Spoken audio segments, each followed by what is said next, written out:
Welcome back to the morning show here on Arise News. Joining us now to review some of the headlines in today's newspapers around the world is Arise News analyst Emmanuel Efeni.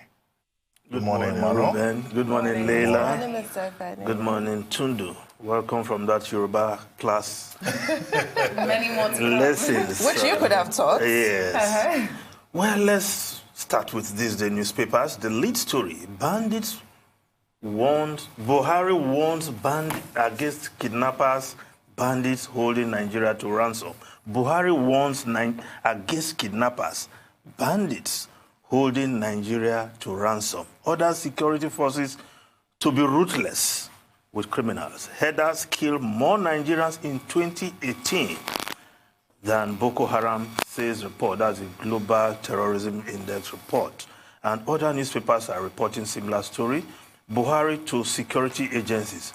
Crush kidnappers, bandits. That's the Nation newspaper. Delsu, that's Delta State University. Doctor taken on highway. Nursing mother, 7 others abducted. So as the president is making that speech, kidnapping going on elsewhere. Now, this statement from the president, kidnappers holding the nation hostage, will not allow that to happen. But if some other persons or group had used that statement that kidnappers are holding this nation to ransom, I'm sure there will be a repost from presidential spokespersons. But this is the presidency appreciating the gravity of the situation, because many persons find it difficult to travel on the highways these days. Apart from the bad roads, the fear of kidnappers seems to be the beginning of wisdom for those who can afford to fly. What bad roads, according to the minister, Fashola. And also this for me, like you said, he's appreciating the gravity of it. I appreciate that in turn, because we remember when the vice president was trying to downplay the horrific security situation. We need to tell the truth and properly identify a problem before we have any hope of solving it. So this is good. I just looked in on the reports as well, and it actually shows that between last year and this year, there's been a 37% increase in terrorism across the 33% increase in terrorism across the country. So that's no joke at all. 33% is horrendous. That's so this order to crush, do you need a special order? The security agencies. We've said many times on this program that perhaps some of the heads of these security agencies need to be replaced for fresh ideas to be brought into the fight against these kidnappers and bandits. The president replaced or rather appointed a new Inspector General of Police after the one there retired. And the new Inspector General of Police, he came in and he showed some level of concentration. The president even commended him on one occasion. He was described as hardworking because he was not adding weight on the job. He was losing weight. Yeah. But I now see the Inspector General of Police has added some weight. Oh dear. So we probably saw that evidence. We probably saw that evidence in Kogi and Bayelsa states. Yes. So sometimes it's not just about the individual. It's also about the quality of the institution, and the quality of concentration on the part of those leading those institutions. But as I said earlier, the president of Nigeria is perfectly in order to reassure us and to call out, both the security agencies and individuals and communities, and to reiterate the point that he has always made, that securing Nigeria is a collective responsibility. Yes. And that it's all about all of us sharing intelligence and protecting our country. But that's not enough. He as the leader, as a man on whose desk the buck stops, we also need to do a lot more and make sure that those relevant institutions do their job, whether they are losing weight or adding weight. Yes, at a time we're saying we don't have enough policemen, bickering over the recruitment of 10,000 policemen. That matter is in court. Yeah, but the Inspector General flouted a court order asking everybody to maintain the status quo, and he went ahead with that. So at the time we need more policemen to be recruited to police Nigeria adequately. Nigeria is under-policed, we all agree. And we cannot even just get over the recruitment of 10,000 policemen. Shows how serious we are with issues of security. Let's move on to other subjects. The Daily Sun. Prices to go up as Senate OK's VAT hike. Also endorses 56 tax amendments. Labour, OPS condemn increase. Let's look at how other newspapers are reporting the same story. The Guardian newspaper.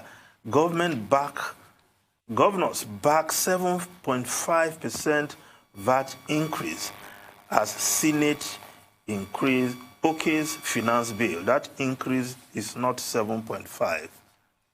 It's 2.5 percentage points. Yes, but the Guardian is reporting that it's 7.5% VAT increase. Okay, that's the total. The total once increased, I guess. Yeah, that's what they're reporting. The percentage of increase is not 7.5.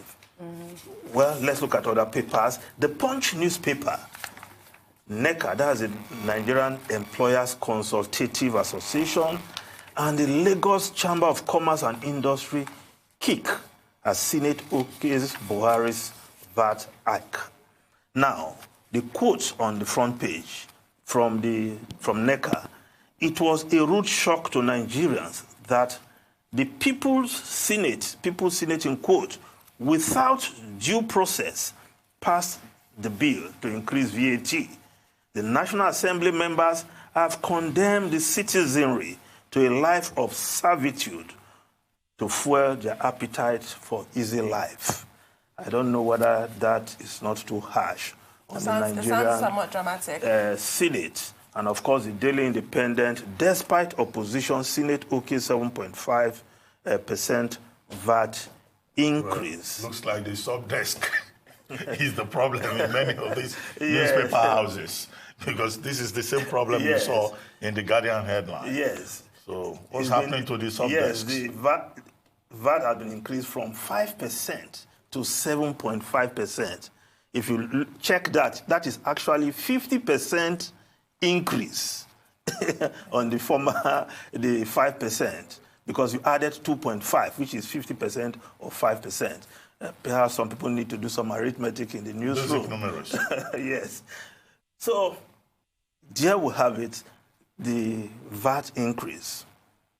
Some people have kicked about, but this means more money to the government, and the governors have welcomed it. Well, they would, wouldn't they? Yeah, because a lot of the governors are work shy, aren't yes, they? looking for money to pay workers. Yes, and without trying to use their own sort of gumption, to generate funds. So, of course, they would welcome it. But my issue is this issue with the stakeholders. Yes, this story in the Punch, it does sound rather dramatic, this quote from NECA.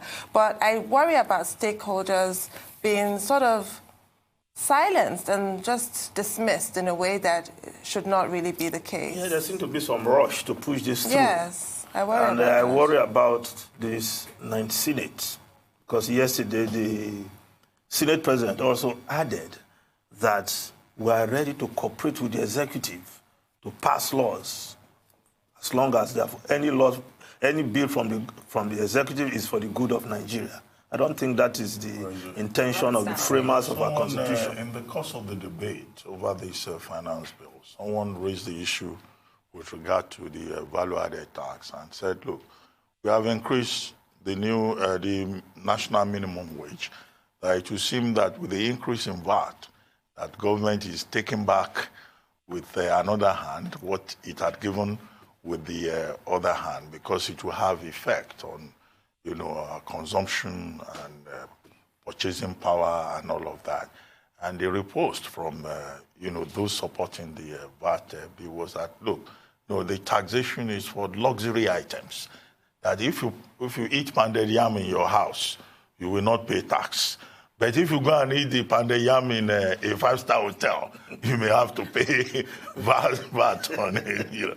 I mean, it was a very interesting debate, but as Tonto had pointed out repeatedly, it looks like, the Senate was in haste to quickly just rush the thing through without necessarily paying enough attention to the concern of stakeholders.